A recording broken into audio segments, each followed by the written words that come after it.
보이십니까? 작아서 안 보이시죠? 뒤에서 보이시는 게 뭡니까? 무슨 비행기죠? 사우스 웨스트도 보이세요? 눈이 좋으시네. 사우스 웨스트는 안 보이시죠?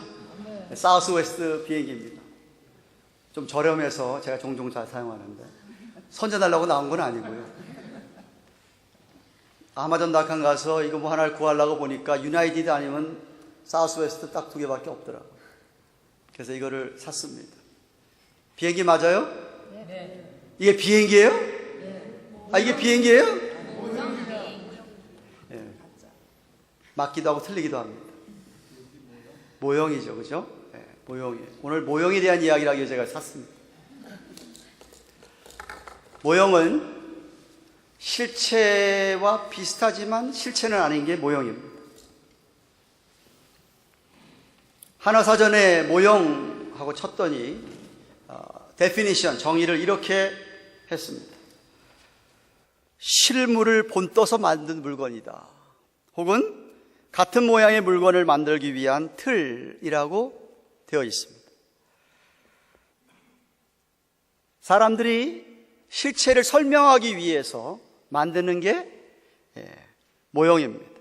그래서 우리 학생들이 비행기를 안 타봤어도 이런 모형을 보고 비행기가 저렇게 생겼구나 라고 추측이 가능한 것이죠. 마치 그림자와도 같습니다. 그림자를 보고 이게 사람이구나, 이게 어른이구나, 이게 애구나, 이게 개구나. 그림자를 보면 파악이 되듯이 좀 어려운 말로 예표라고 합니다. 타입. 그래서 오늘은 그 타이팔라지라고 할 수 있는 예표론에 관한 이야기를 좀 하기를 원합니다. 어려운 설교인데 제가 가능하면 쉽게 하려고 하는데 여러분이 잘 이해가 됐으면 참 좋겠습니다. 구약 성경에 보면 오실 메시아 예수 그리스도에 대한 모형, 예표가 아주 자주 등장합니다. 유월절에 유래가 되는 출애굽할 때에 어린 양의 피를 문지방에 바르면 패스오버 해서 죽음의 사자가 그 집안은 넘어갔다. 그 어린 양 예수 그리스도의 예표입니다. 또 하나 들까요? 요셉. 여러분 요셉 잘 아시죠? 야곱의 아들들 가운데 요셉을 야곱이 엄청 사랑했습니다. 특별한 사랑을 했습니다. 그 아버지의 정말 사랑받는 아들이었습니다. 우리 하나님께 사랑받는 아들 예수 그리스도였습니다. 근데 아버지가 그 요셉을 형제들에게 보냈습니다. 우리 하나님께서 예수님을 그 형제들에게, 다시 말하면 이스라엘 백성들에게 보내었습니다. 그런데 형제들이 시기 질투하여서 요셉을 죽이려고 음모를 꾸몄습니다. 마찬가지로 유대인들이 예수님을 죽이려고 음모를 꾸몄습니다. 그리고 요셉은 형 유다에게 은 20개에 팔렸습니다. 예수님은 가룟 유다에게 은 30개 팔렸습니다. 죄가 없는데 요셉은 죄인으로 몰려서 누명을 씌우게 되고 감옥에 갇히게 돼서 죽음을 기다리고 있었습니다. 예수님도 아무런 죄가 없었지만 억울하게 죄인으로 몰려서 십자가 처형의 언도를 받아들였습니다. 요셉도 감옥 안에서 사형 선고받은 자기만 있는 게 아니라 두 죄인이 같이 그와 함께 갇혔었습니다. 하나는 술 맡은 관원장, 하나는 떡 맡은 관원장이었습니다. 예수님도 사형 선고를 받고 세 사람이 함께 십자가 위에 매달렸더랬습니다. 떡 맡은 관원장, 술 맡은 관원장 중에서 한 관원장은 살았습니다. 요셉 덕분에 꿈을 해몽해서. 마찬가지로 예수님의 오른편 한 강도는 살았습니다. 영생을 얻었습니다. 마지막 순간에 예수님을 믿음으로 말미암아. 결국은 요셉은 왕의 은혜를 받고 감옥에서 풀려났습니다. 살아났습니다. 국무총리까지 오르는 권세 있는 자리까지 올라앉았습니다. 예수님도 사흘 만에 살아나시고 죽었다가 살아나셔서 하나님 보좌 우편에서 권세를 누리고 계십니다. 요셉이 지혜롭게 가뭄 때에 곡식을 많이 저장해 놨다가, 풍년 때에 많이 저장해 놨다가 가뭄 때에 온 세상 사람들에게 그 곡식을 얻으려고 수많은 사람들이 요셉에게 찾아와서 양식을 구했습니다.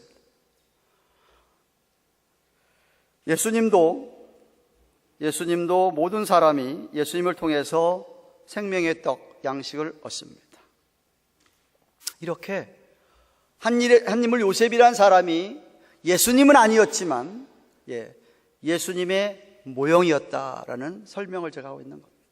오늘 본문에 그런 한 사람이 또 등장합니다.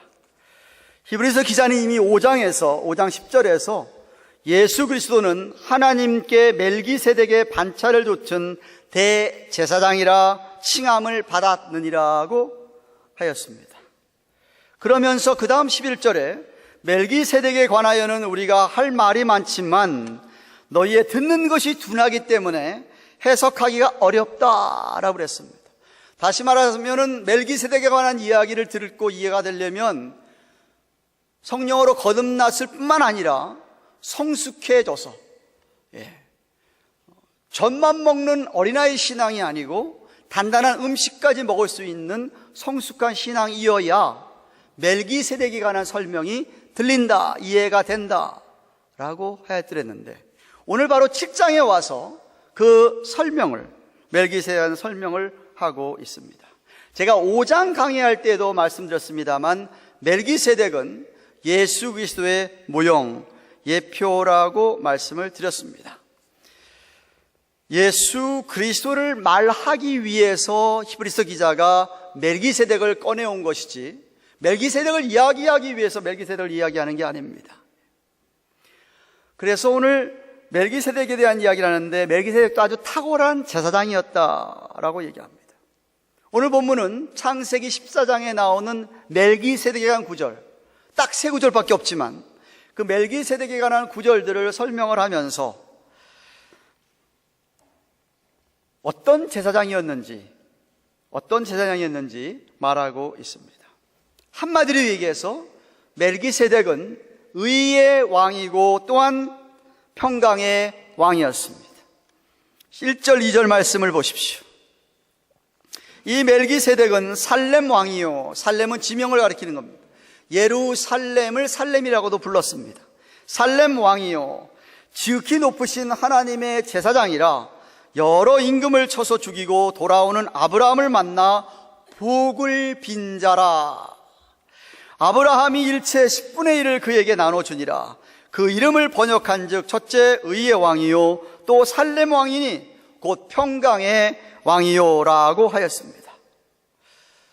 창세기 14장에 보면 아브라함의 조카 롯이 등장합니다. 롯은 소돔 땅에 살았습니다. 그런데 동쪽에 있는 왕들 넷이 연합을 해서 군대를 끌고 와서 소돔을 공격을 하고 롯을 포로로 잡아가고 롯의 모든 재물을 다 빼앗아가고, 그런 이야기를 아브라함이 들었습니다. 그래서 아브라함이 자기가 이끄는 훈련된 318명을 데리고, 군사들을 데리고 가서 뒤따라가서 그 연합군 왕들을 단까지 쫓아가서 그들을 다 쳐서 멸하고 롯을 구해내올 뿐만 아니라 롯의 재물도 다 찾아오고, 물론 그들에게서 노력한 전리품도 가지고 왔습니다.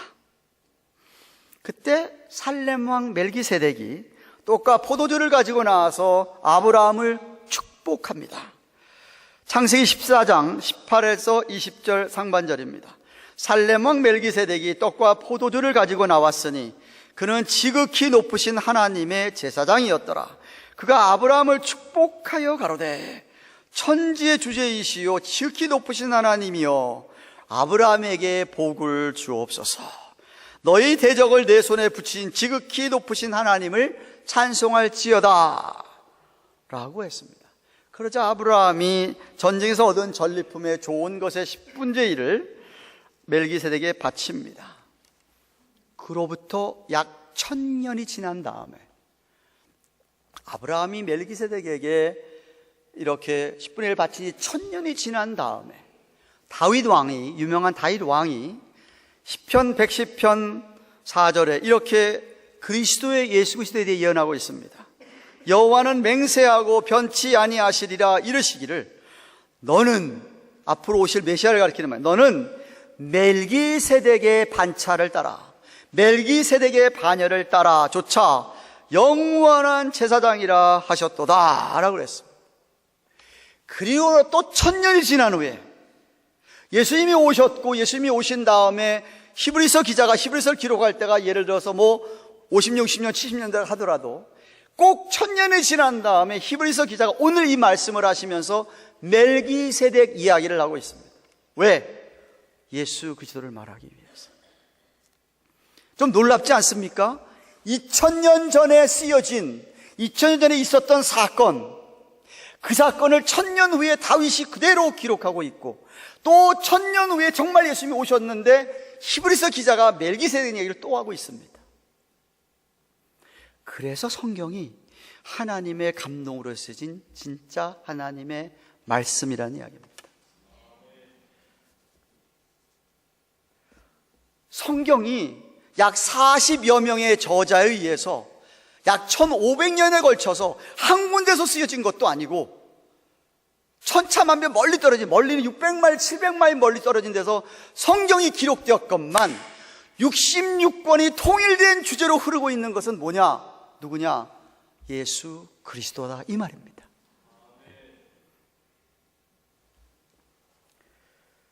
그런데 구약에서도 그랬지만 당시 동방시대에서 왕이면 왕이고 제사장이면 제사장이지 왕인 동시에 제사장인 경우는 없었습니다. 여기 나온 멜기세덱 외에는.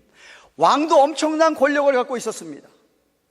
제사장도 백성들을 대신해서 제사를 드리는 사람으로서 아주 높은 지위를 누리고 있었습니다. 그런데 멜기세덱은 살렘 왕인데 동시에 지극히 높으신 하나님의 제사장이라고 얘기하고 있습니다. 그래서 바로 예수 그리스도의 예표라는 말입니다. 왜? 예수님은 어떤 분이죠? 예수님은 왕이시며 대제사장이시며 선지자이시죠. 그죠? 그게 메시아라고 하는, 그리스도라고 하는 직분, 세 가지 직분 아닙니까? 예수님은 물론 멜기세덱보다 한 가지 더 선지자 직분도 가졌지만 말입니다.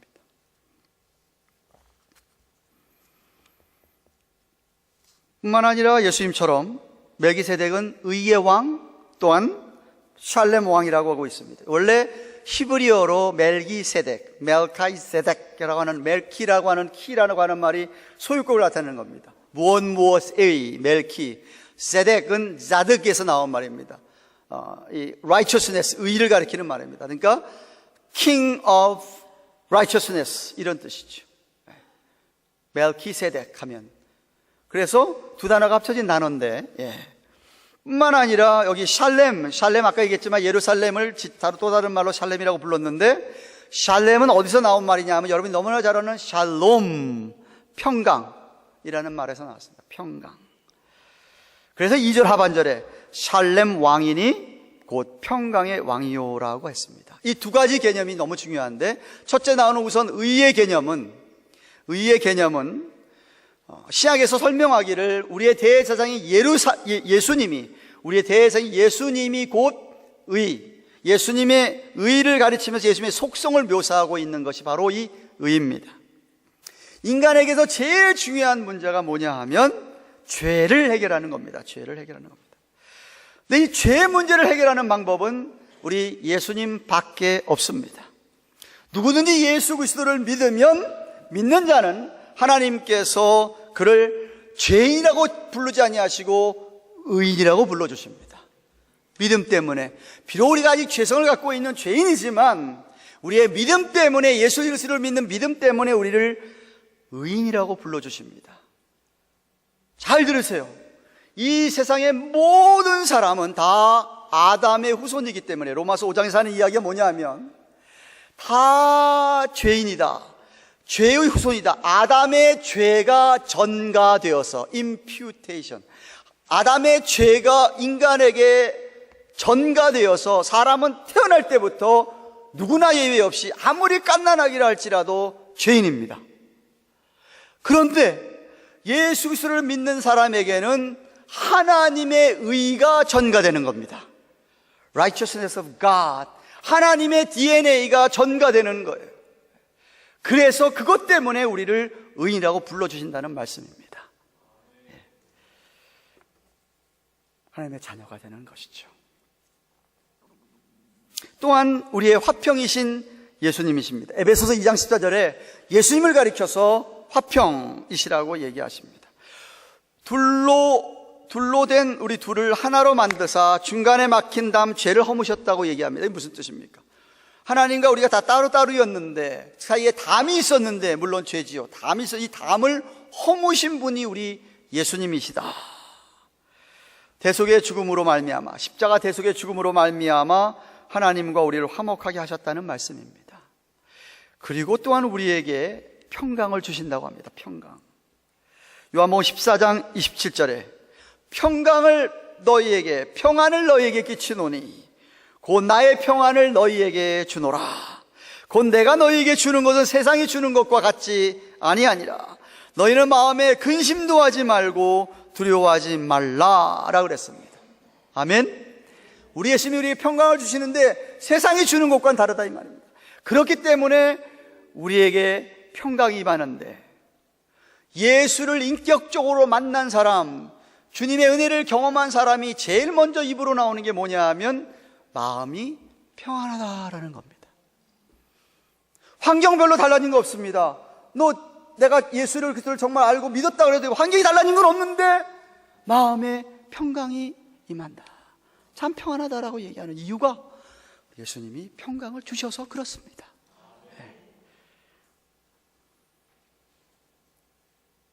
물론 그것은 우리가 우리 죄를 주 앞에 고백하고 회개함으로 말미암아 그 십자가로 죄의 허물이 씻겨졌기 때문에, 죄가 있는 사람은 죄 때문에 꺼리껴서 평강을 할 수가 없지 않습니까? 멜기세덱은 또한 율법에서 정한 조상으로부터 내려오는 제사장들과는 달리 홀로 제사장이었습니다. 항상 제사장이 있었다라고 성경이 얘기합니다. 그래서 예수님과 비슷하다라고 합니다. 여러분, 하나님께서 모세에게 율법을 주시면서 제일 처음 모세형 아론을 대제사장을 삼으셨습니다. 그리고 레위 지파 가운데서 제사장들을 삼게 하고 그 제사장이 죽으면 그 아들들이 제사장 직분을 하게 했었습니다. 그런데 모세 율법이 있기 훨씬 전, 500년 전입니다. 모세 율법 훨씬 있기 전에 멜기세덱이 제사장이라고 나오는데, 지극히 높으신 하나님의 제사장, 율법이 있기도 전에. 근데 성경이 이 멜기세덱을 이야기를 하면서 멜기세덱이 누구에게 난 자식이고 어떻게 죽었고라는 언급이 없습니다, 성경에. 그래서 히브리서 기자가 3절에 이런 얘기를 합니다. 3절 보십시오. 아비도 없고 어미도 없고 족보도 없고, 이게 진짜 없다는 이야기가 성경에 안 나타났다 이 소리죠. 시작한 날도 없고 생명의 끝도 없어. 그것이 바로 하나님의 아들과 방불하여, 방불하다는 말은 like God's son 이런 소리죠. 하나님의 아들 것처럼 같이 항상 제사장으로 있느니라 하는 거예요. 이 구절 때문에 성경학자들은 이 멜기세덱은 천상에 존재하는 천사 중에 하나라고 이야기하는 사람도 있습니다. 저는 그렇게 생각하지 않습니다. 예. 만약 천사였다고 하면 히브리서 1장에서 이미 천사에 대한 얘기를 1장 5절부터 10절까지 길게 얘기했던 히브리서 기자이기 때문에 여기서도 천사라고 분명히 밝혔을 거예요. 근데 그렇지 않았습니다. 또 어떤 사람이 이 구절 때문에 멜기세덱은 예수 그리스도, 구약 성경에 종종 나타난 띠아페니, 제2위의 3위 가운데 제2위 되신 성자 예수님이 다른 모습으로 나타난 바로 그 사람이, 그러니까 제2위의 예수님이 나타난 멜기세덱이다라고 해석하는 분도 계시지만, 저도 그걸 동의할 수 없는 것이, 만약 그렇다고 한다면 왜 하나님의 아들과 방불하여라는 말을 사용했냐 이거죠. 그냥 하나님의 아들이었고 이렇게 얘기하겠죠, 그죠? 그러니까 그것도 아닙니다. 제2의 예수님이 현현한 것도 아니에요. 그게 멜기세덱이에요. 다만 멜기세덱이 그렇게 시작한 날도 안 보이고 성경에 언급하지 않고 끝난 날, 생명의 끝도 언급하지 않기 때문에 우리 예수님 마냥 그렇게 영원하고도 무한한 비슷한, 그래서 예수 그리스도의 모형이라는 겁니다. 끝으로 히브리서 기자는 멜기세덱이 당시에 아주 높은 탁월한 제사장이었음을 보여주는 증거로 아브라함이 그에게 11조를 바친 이야기를 하고 있습니다. 4절 성경 말씀 보십시오. 4절. 이 사람이 어떻게 높은 것을 생각하라. 조상 아브라함이 노량물 중 좋은 곳으로 10분의 1을 저에게 주었다라고 그랬습니다. 이 말은요, 유대인들에겐 충격적인 이야기입니다. 왠지 아십니까? 당시 유대인들에게 아브라함 하면은요, 정말 자신들의 조상의 제일 첫 번째 되는 사람, 족장 중에 제일 첫 번째 되는 사람이었습니다. 일본에서도 제가 얘기했지만 우리 한국 사람들이 어릴 때부터 교육받는 게 뭐죠? 우리 민족의 조상은 누구죠? 단군이라고 가르칩니다. 단군. 네. 신화에서 나오는 단군이 우리 조상, 우리 민족의 조상이라고 가르치지 않습니까? 얼마나 대단한 사람이겠습니까, 그러면 마찬가지로 유대인들에게서 단군이 누구냐면 아브라함이에요, 아브라함. 이제 조상. 조상. 그들에게 얼마나 정말 높은 사람입니까? 아브라함 하면은. 그런데 아브라함이 멜기세덱에게 10분의 1을 바쳤다는 거예요. 자기보다, 그러니까 유대인이 생각하는 그 높은 사람 위에 또 한 사람이 있는데 멜기세덱인 거예요. 민수기서 18장에 보면은 모세 율법에 11조 얘기가 나옵니다. 이스라엘 백성들은 소득의 11조를 레위 지파에게 줬습니다. 왜냐하면 12지파 가운데서 가나안 땅 분배받을 때 레위 지파는 성전을 위하여 수고하는 사람들이라고 땅을 분배하지 아니하고 너희들 먹을 것은 다른 지파가 11조를 레위 지파에게 줬어야만 했습니다. 그러면 레위 지파 사람들은 받은 11조 가운데 제사장들에게 또 그것에 대한 받은 것에 대한 11조를 제사장에게 바쳤던 것이에요. 주도록 되어 있었던 것이죠. 그래서 이스라엘 백성들이 제사장에게 11조를 드린 것과 똑같게 드렸다고 말할 수 있게 됐다. 민수기서 18장 26절 32절에 보면 그런 말씀 써 있습니다. 즉 율법에서는 11조를 낸 사람이나 받은 레위 지파나 다 한 형제의 친척이에요. 왜죠? 조상 아브라함에게서 다 나왔잖아요. 네.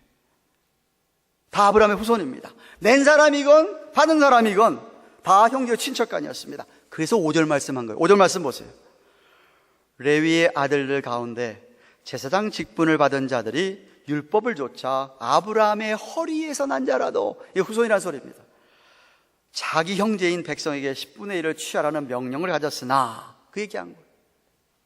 그런데 이 율법이 있기, 아까 얘기했지만 500여 년 전에 6절 7절에 보시면 레위 족보에 레위 지파가 있기도 전이잖아요. 멜기세덱은 레위 족보에 들지 아니한 멜기세덱은 아브라함에게서 10분의 1을 취하고 그 약속 얻은 자를 위하여 복을 빌었나니, 축복했다는 이야기입니다. 축복이란 말이 원래 그렇잖아요. 빌복이잖아요. 그죠? 축복, 빌었다, 복을 빌었다는 소리잖아요. 그래서 멜기세덱이 아브라함을 위하여 약속 얻은 언약의 자손, 하나님과 언약을 맺은 아브라함을 위해서 복을 빌었나니 폐에 일어나고 낮은 자가 높은 자에게 복 빔을 받느니라. 낮은 자가 높은 자에게서 축복을 받느니라, 이런 소리잖아요. 그죠? 복빔을 받느니라 라고 했기 때문에 멜기세덱은 믿음의 조상 아브라함보다 더 높은 탁월한 제사장이기 때문에 아브라함이 그에게 11조를 드렸고, 하나님과 언약을 맺은 약속을 얻은 그 아브라함을 멜기세덱이 축복을 했다라는 겁니다. 8절에 보면 또다시 성경이 침묵하고 있는 내용을 근거로 해서 레위지파 제사장들은 몇 년 섬기다가 그냥 죽어버리고 아들들에게 또 가고, 아들도 또 제사장 섬기다가 죽어버리는데 멜기세덱은 항상 제사장이었느니라 하는 말씀처럼 영원히 지속되는 제사장인 걸 수행했다는 것을 이렇게 얘기합니다. 8절에 또 여기는 죽을 자들이 10분의 1을 받지만 저기는 산다고 증거를 얻는 자가 받았다. 항상 산다고 했으니까. 물론 그분도 죽었겠지만, 레위 지파 제사장들이 아까 얘기했지만 죽으면 그 직분을 그 자손들에게 물려받아서 아들들이 제사장 직분을 감당했습니다. 근데 그런 목숨이 유한한 제사장들에게 이스라엘 백성들이 11조를 드렸는데, 그런데 성경이 말하기를 살아있는 사람이라고 말한 것은 성경에 언급되어 있지 않은 이 멜기세덱은 아브라함에게서 11조를 받았다. 멜기세덱이 예수 그리스도의 영원한 재앙직의 모형이기 때문에 그렇다, 이런 말입니다. 또한 레위 지파라고 하는 것은 아브라함의 후손 가운데서, 야곱의 12지파 가운데 한 지파였기 때문에 후손이잖아요. 아브라함은 멜기세덱을 만났을 때는 아직 이 세상에 있지도 않을 때였지 않습니까? 그래서 10절에 아브라함의 허리에 있었다 얘기하는, 허리에 있었다. 히브리적인 표현입니다. 후손에 대한 히브리적인 표현입니다. 그러니까 레위 지파 사람들이 백성들에게 11조를 받아가지고 그들도 제사장들에게 11조 줬듯이, 그렇다고 한다면 너희들이 이스라엘 백성들이 11조 드린 것은 결국 멜기세덱에게 드린 거랑도 동일하다, 이렇게 얘기하는 거죠. 그래서 10절에 또한 10분의 1을 받는 레위도 아브라함으로 말미암아 10분의 1을 바쳤다 할 수 있나니라고 한 겁니다. 이해가 되십니까? 안 되시면 할 수 없고, 제가 뭘 잘못 풀이를 설명을 시키려다. 그래서 아까 얘기했죠. 둔한 자는 못 이해하는 거예요. 초보는 못 이해하는 거예요. 성숙한 사람들만 이해한다고 했죠, 그죠? 그러니까 노라고 하셨으면 여러분 초보입니다. 설명을 드렸습니다. 요약이 있어요. 요약. 결론 요약입니다. 자, 아브라함이라고 하는 위대하신 정말 믿음의 조상은 그때 당시에 지극히 높으신 하나님의 제사장 멜기세덱에게 11조를 드렸다. 멜기세덱은 아브라함을 축복했다. 멜기세덱은 영원한 제사장직을 수행했고, 이스라엘 백성들도 11조를 레위지파 사람들이 드렸는데, 그 레위지파 사람들이 마찬가지로 아브라함을 통해서 멜기세덱에게 드린 것과도 같다고 얘기할 수 있다. 그러니까 멜기세덱이 아브라함보다도 더 탁월한 제사장이었는데 바로 그가 오신 예수 그리스도의 모형이다 하는 말씀입니다. 이 신비한 멜기세덱한 인물에 대한 실체, reality, 실체는 예수 그리스도다, 이런 것이죠. 이거는 모형이지만 사우스웨스트 비행기 다 타보셨죠? 이거는 뭐 옆 안에 들어가 까볼 수도 없어요. 들어가서 탈 수도 없어요. 타봤잖아요. 알잖아요. 와, 대단하잖아요, 비행기. 이런 무거운 게 어떻게 하늘을 떠? 우리는 예수님을 근데 실체로 안다는 거예요. 멜기세덱이 이런데 하물며 우리 예수님은 얼마나 더 위대하신 분이냐는 것이죠. 정말 의의 왕, 평강의 왕인데 만왕의 왕이라 했었죠. 천지의 주제시고.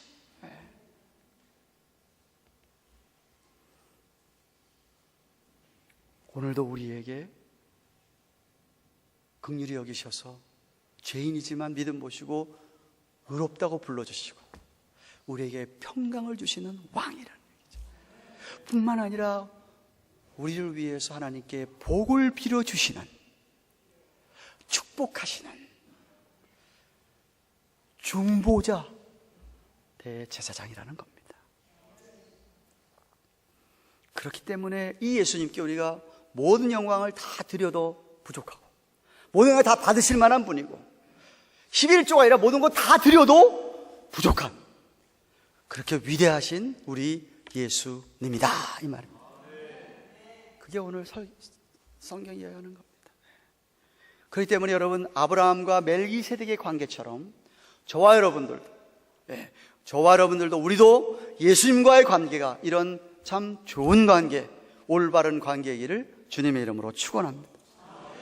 그리고 사실 우리도 오늘날 예수 그리스도의 모형처럼 살아야 되지 않겠습니까? 주님 따라가는 사람인데 그렇지 않겠어요? 네. 여러분을 보고 정확하게 예수는 아니지만 예수님이 저렇겠구나 라고 여길 수 있는 좀 비슷한 면이 있어야 되지 않겠습니까? 의의 열매, 평강의 열매, 그죠? 거룩한 삶의 열매. 정말 다른 사람을 예수님도 축복하는 우리도 축복할 수 있는 그런 삶이 되기를 주님의 이름으로 축원합니다. 기도하십시다.